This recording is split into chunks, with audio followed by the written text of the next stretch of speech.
What's going on is Anton from antondaniels.com. I appreciate you guys for continuing to rock with me. Yesterday, I had the opportunity to attend a pretty intimate event in which it was only 50, maybe 55 people that was invited to do this event where we got an opportunity to hear directly from Trump, meet him. And of course, he signed everybody's stuff and was one of the nicest guys that I've ever met in my entire life. And I'll roll that clip for you shortly. But you know, we went to that prior to when he landed in Detroit and before he did the big event downtown at Huntington Place, which we used to call Cobo. He spoke to a direct group of people, which included the mayor of Hamtramck and, you know, police chiefs and all of that type of stuff. And he spoke specifically to the issues that was plaguing, you know, Metro Detroit communities and manufacturing community, even though we've diversified a little bit more. And we're not as susceptible to what happens when it comes to automation and jobs moving overseas and stuff like that. The big thing has been economic policy and tariffs. And so he addressed some concerns about that. He addressed some concerns about migrants. He addressed some concerns about deportation. And he spoke to the people, and I'll roll a little bit of that for you guys right now. And, you know, we all ultimately want one thing. We want peace in the Middle East. We're going to get peace in the Middle East.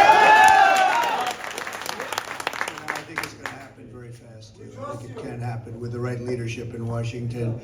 You have a woman running against me. She shouldn't even be running against me. She hasn't got the capability to do it. But you have a woman running that won't get anything done. She doesn't know where she is. She doesn't know what to do. And she's a very confused person. And I think I probably would take Biden over her. I have somebody, you know, we were talking, the mayor, first of all, it's an honor to be your friend, and it's an honor for that endorsement coming from you, and a highly respected man, somebody that really is respected in the community and long beyond this community. A few people said, who is that guy? He's really something, right? I think big plans for him, right? Big plans. But no, it really is. It's a great honor. And I see somebody else, Mr. Mayor, if I could, in the audience. So United Auto Workers, so many of them, as you know, support me because I'm going to bring back the auto jobs, whereas unfortunately the head of the union doesn't have any clue. He doesn't understand that the electric cars are going to drive everybody back to China. We're not going to have that. We want the jobs in your community, and you have tremendous numbers of auto workers in your community, which is something that I did not know, but I know now, and I realize it. And so many they've written and they've called, and we're going to bring we're going to bring the companies back. You know, if you go back 50, 60 years, we were the king and queen together of the auto industry. And now it's been taken by China, Mexico, and so many other countries. We're going to bring them all back. We're going to bring all of those companies that left back through a series of very smart and not very expensive incentives. And we're going to then protect them so they don't get ripped off and robbed like everybody in our country has been over the last long period of time, for many, many years. So, but I'd like to bring Brian. Would you come over here for a second? This man, and I've seen him for a couple of years, and I didn't know who he was, but he was a Trump fan like I've never seen, and he wanted to get United Auto Workers on our side, and he literally has 80%, a tremendous number of them on our side. Because 70. That's 70 something. 79. That's pretty good. That's pretty good. It's pretty good. I'd say it's pretty good. But we have a tremendous amount of auto workers on our side. Many of the auto workers are in your community, and a lot of them are really great. I hear very talented. I worked with them. Yeah, very talented. But I'd like you to say a few words and what we're doing. And you missed the one meeting we had in Detroit, which was good. And I might say it here because it's important. So I've been saying that Mexico is building two of the largest plants anywhere in the world. And we're just not going to let it. It would literally wipe out Michigan auto business. And that would go South Carolina to a lesser extent because of certain reasons. But South Carolina, Tennessee, others also could maybe completely knocked out. I don't know. These are the biggest plants in the world. Somebody that I know very well is building them. And he told me about them a year ago, and I told the mayor about them. I told Brian about them. We told a lot of people. And I've been talking about them now for over a year. And I said, if we're going to allow Mexico to build these massive plants, you're not going to have any jobs. They're all going to be gone. They're going to Mexico.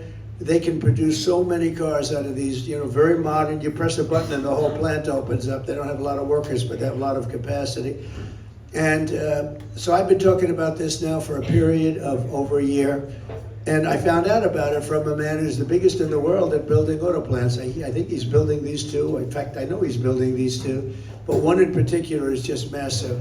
And they were getting ready to start. And when I was in Detroit last time, I saw the gentleman who I hadn't seen for a while.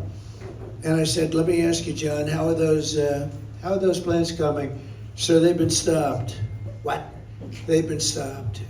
I said, you mean the plants in Mexico? Because I wanted to see a plant, and I wanted to see one in the United States. He said, sir, we don't make them in the United States the way they do elsewhere. Now, these plants were owned by China and built in Mexico, near our border. They were going to just build the cars and just pour them in, and you wouldn't have had any, which Brian understood, and the mayor understood.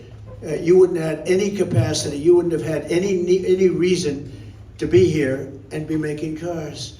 So I heard about this and I hated it. And I talked about it for a year. It was in every speech I made on autos. And I came up 3 weeks ago. We spoke before the Economic Club, Detroit. And I talked about it. And then I saw the gentleman in the audience and I said, could I speak to you for a second? How are those plants coming? Sir, they've been stopped. I said, what do you mean they've been stopped? They think you're going to be president and you're going to charge tariffs and it will make it economically impossible to build them.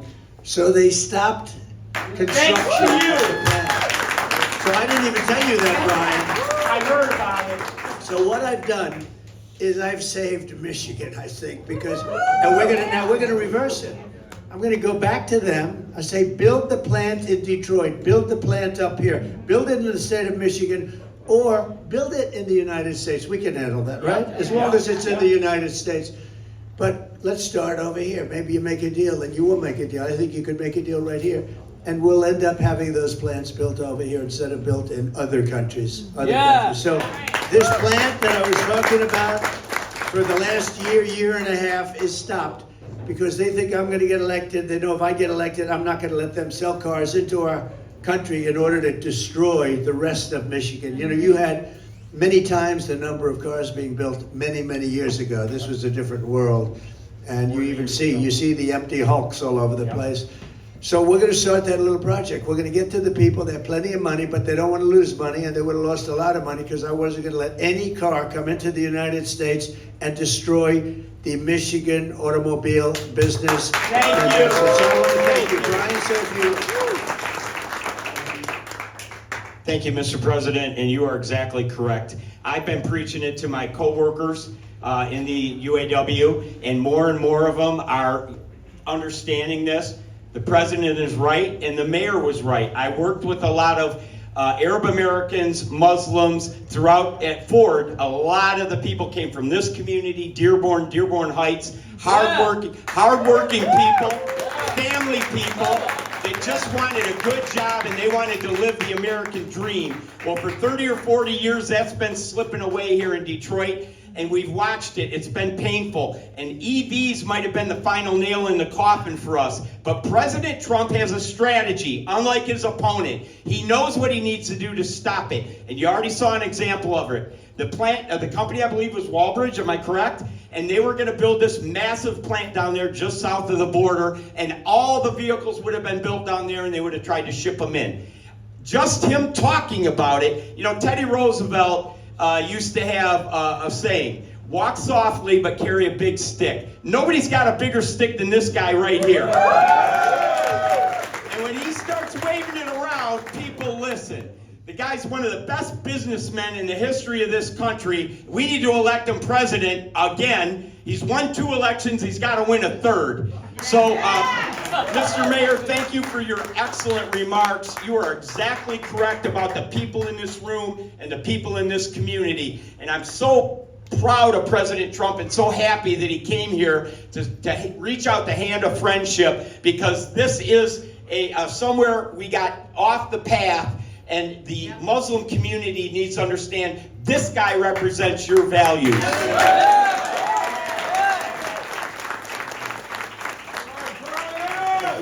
at the arms of this guy. I don't know, that's got to be a lot of lifting. I don't know. You have it. I think you have it naturally, actually. Well, I want to thank, and I'm really and particularly proud that you are here because you've been right from the beginning. You understood it. You got it. A lot of people don't understand it, and it's sort of easy to do. And I'm so happy that it happened before the election as opposed to after the election, because this is big news. Now, I don't know if the fake news will cover it, but this is big news. Now, think of it. The biggest plants in the world were going to be built, and now they've stopped. And what that would do is really hurt America, and it'll devastate Michigan. So I'm glad you were able to hear it as soon as I got the information, but the information is solid, and we're going to get those plants to be built, ideally right here. We're going to work on it very hard. As far as the election is concerned, we're doing very well. You see we're up in the polls pretty substantially. They have a new thing, a new phenomena, and that's gambling polls. They call it polypoll or something. I've never heard of the damn thing. Poly market. And we're, I guess, at 64 to 38, 36, something like that. So that's not bad. I don't know what the hell it means, but it means that we're doing pretty well.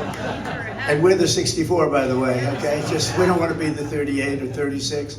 So I just want to let the mayor know. I want to let the council members know, the 3 council members. I appreciate it. We won't forget it. Please stand up. We won't forget it. And I want to thank Brian and all the people from the UAW and just auto workers, frankly, UAW or not, just auto workers, and they're great auto workers up here. This is where it all began. It all began for the world. It all began Absolutely. Right here. And then slowly but surely, and then actually rapidly, it got taken away from us like candy gets taken away from a baby. They take that candy away from a baby so easy, and that's what they did to us. And a long time ago, you know, I told the story where I was given the Man of the Year or something. I was given a big award, and I came up and spoke, and I talked about how this is long before I ran for politics. And by the way, the fake New York Times said it never happened, and then I found the event. I found it. Did you see that? Yeah. And they said, well, it never happened. There was no such award given, or there was no such event. And fortunately, we found a newspaper article that talked about I was up here. This is long before this. This is probably 18 or 19 years ago. And I came up and I talked about, don't let them steal your jobs. Don't let them steal your automobile factories. And but they did. I wasn't involved. I was happily in the private sector. But this is much better. This is much more important for me because we're going to save America. We're going to save the automobile industry, which wouldn't have happened if we didn't come along. Right. I mean, think of it. If you have all these places building these plants with China's money and other countries, I'm not looking to blame China, other countries too. You don't have a chance. You don't have a chance. They were going to build a lot of different plants in Mexico and Canada. We have to watch Canada. But Mexico and Canada, all of a sudden, you're going to say, what happened to our industry? We'll be bringing, because you'll be a parking lot for cars that are going to be sold in America. We're not going to let that happen. We're going to make the auto industry bigger and better and stronger than it's ever been before. And this community is such a big factor. I'm surprised you knew that, Brian. I'm very impressed with you. Absolutely. Huh? Those are my coworkers. Do you have a little Arab blood in you, my guy? But these guys are good workers. I know they are. They're great people too, and they're smart, and that's what we want. So it's an honor to get your endorsement. It's an honor to be here as we open up this beautiful facility. And I'm going to be seeing you a lot, Mr. Mayor. And I think he has a hell of a future, don't you think? My main takeaways are this. Most people are so interested in villainizing this guy. And I don't think that it's because he's actually the villain. I think it's because they're looking for a reason why they should vote for Kamala Harris, because she has no substance. The things that we've experienced over the last 3.5 years is telling everything within you that that's not best for us. And we need to fix this economy. We need to fix the United States of America, and we cannot continue to go forward in the way that we have and expect for things to work out in our benefit. It's not gonna happen. Obviously, Trump is clearly the best person for the job. I think that he's willing to get on the ground and meet people in groups of 50 all the way up to 500,000. And that shows. And again, I'm glad, I'm very thankful at the opportunity to see him in more of a really, really small invite-only environment. It's nice to have friends in high places. I won't say any of their names because they don't want to be known publicly like that. But yeah, it was great. It was a phenomenal event. And what happened and all of the conversations and the networking that happened after that was awesome also. I tried to go live yesterday for a second, but then the connection, who knows? I mean, I seen snipers on the roof. Everything was jammed. There was a lot going on. So again, I'm very thankful, and I'm looking forward to continuing to update you guys on everything that's happening with this presidential election, as well as what's happening in our economy and everything related to that then affects your life in a positive or a negative way. I love you. I appreciate you. I'm gonna holler at you later. Peace.